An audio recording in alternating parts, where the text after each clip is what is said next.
Halo guys, Assalamualaikum warahmatullahi wabarakatuh. Kembali lagi di channel saya, Diari PKH. Sahabat YouTube, bagaimana kabarnya hari ini? Semoga sahabat YouTube semua dalam keadaan sehat, tambah rezekinya, dan tentunya semakin sukses.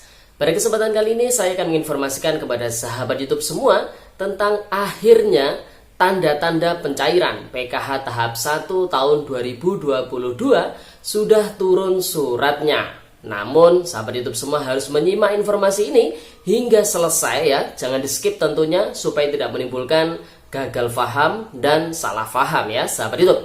Dan saya ucapkan banyak terima kasih kepada sahabat YouTube semua yang baru gabung dan baru kenal dengan channel Diari PKH. Saya ucapkan selamat datang. Saya mohon bantuannya kepada sahabat YouTube semua untuk terus mendukung channel Diari PKH dengan cara like, share, komen, dan tentunya silakan di-subscribe channelnya, aktifkan notifikasi loncengnya supaya sahabat YouTube semua tidak ketinggalan di video-video terbaru dari channel Diari PKH ini. Dan silahkan di-share ke grup-grup media sosial sahabat YouTube semua apabila video kali ini bermanfaat. Oke sahabat YouTube, langsung saja saya akan melanjutkan informasinya tentang akhirnya tanda-tanda pencairan PKH tahap 1 tahun 2022 sudah turun suratnya ya sahabat YouTube. Namun sahabat YouTube semua harus menyimak informasi ini hingga akhir, hingga detik terakhir, hingga selesai supaya tidak menimbulkan gagal paham dan tentunya salah paham ya sahabat YouTube. Nah sahabat YouTube, di beberapa hari kemarin sebenarnya tanda-tanda pencairan PKH tahap 1 tahun 2022 ini sudah turun, namun bukan dalam bentuk surat ya sahabat YouTube yang kita terima, namun dalam bentuk instruksi melalui koordinator kabupaten bahwasanya kita para SDM PKH ini harus melakukan pemutakhiran data keluarga penerima manfaat bantuan PKH sesuai dengan data kondisi sosial ekonomi yang terbaru yang terkini tentunya ya sahabat itu.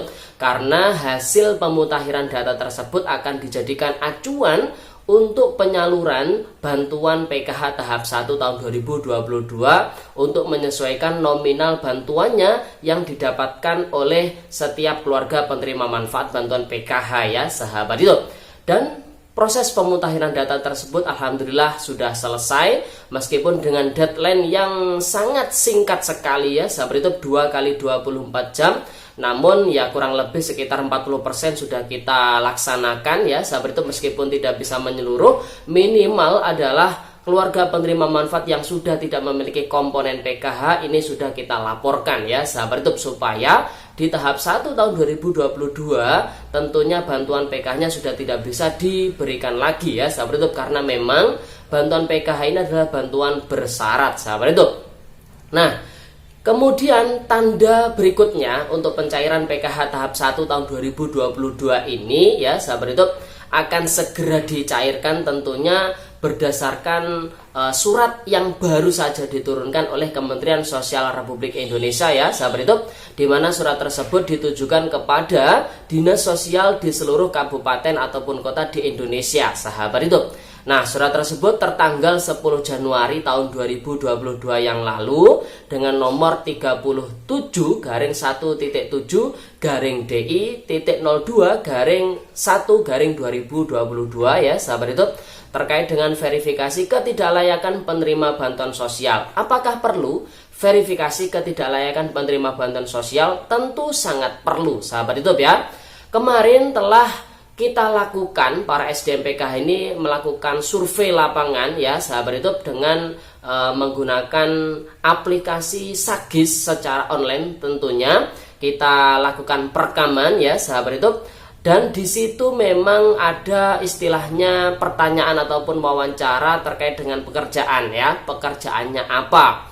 Nah, berdasarkan hasil survei tersebut ya sahabat itu, ternyata di seluruh Indonesia ini juga tidak sedikit yang didapati pekerjaannya itu adalah pekerjaan yang tidak sesuai untuk mendapatkan bantuan sosial ya sahabat itu, sehingga perlu dilakukan verifikasi ketidaklayakan. Karena apabila tidak dilakukan pengecekan ulang ataupun verifikasi ketidaklayakan ini, maka kasus di beberapa bulan yang lalu akan terjadi, akan terulang kembali. Di beberapa bulan yang kemarin itu memang ada kasus pekerjaan KPM seperti halnya adalah ASN, kemudian dosen TNI Polri, ini yang masih mendapatkan bantuan sosial PKH. Nah, supaya kejadian tersebut tidak terulang kembali di pencairan PKH tahap 1 tahun 2022, maka harus ada yang namanya verifikasi ketidaklayakan penerima bantuan sosial ya sahabat YouTube. Nah, suratnya ini sudah kita terima. Ini akan saya bacakan ya sahabat YouTube. Yang terhormat kepada Kepala Dinas Sosial Kabupaten ataupun Kota di seluruh Indonesia di tempat. Sehubungan telah dilakukan perekaman pada menu GIS ya sahabat YouTube untuk memperoleh geotagging dan foto rumah atau tempat tinggal serta status penerima bantuan sosial dengan jenis pekerjaan PNS, TNI ataupun Polri.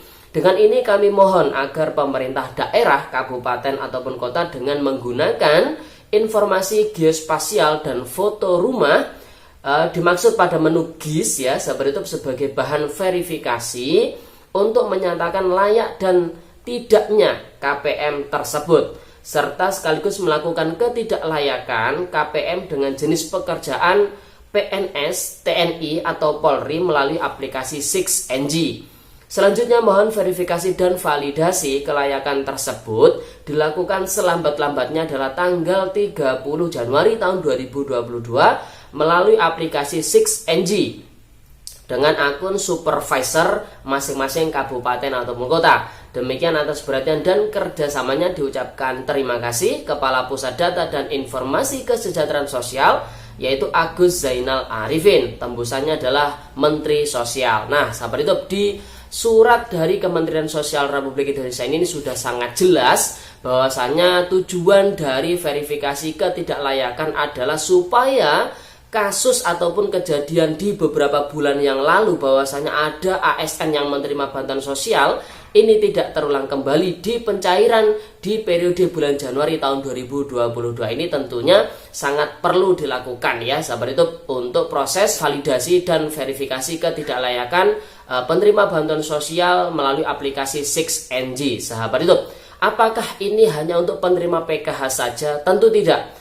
Ini juga berlaku untuk penerima manfaat bantuan BPNT ya sahabat itu, bagi yang memiliki pekerjaan PNS, TNI ataupun Polri. Ini memang 3 pekerjaan yang mutlak tidak boleh menerima bantuan sosial ya sahabat itu, baik itu bantuan sosial PKH maupun BPNT. Apabila ada, nah sahabat itu beberapa kemarin informasinya ini semenjak dia diangkat ataupun menjadi ASN ataupun TNI Polri, maka bantuan sosialnya akan diminta untuk dikembalikan ke kas negara atau dikembalikan ke negara. Jadi bantuan sosial yang telah diterima sekian tahun ketika dia sudah menjadi ASN atau Polri ataupun TNI ini disuruh mengembalikan ya sahabat itu. Namun ini kembali lagi ya sahabat itu, untuk verifikasi ketidaklayakan ini memang harus dilakukan selambat-lambatnya tanggal 30 Januari tahun 2022.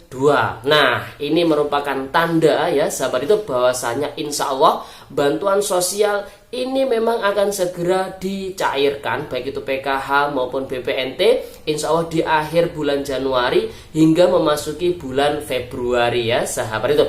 Jadi sabar saja ya sahabat itu, bantu dengan doa, insya Allah jika masih rezekinya pasti bantuan sosial baik itu PKH maupun BPNT akan diterima oleh sahabat YouTube semua ya.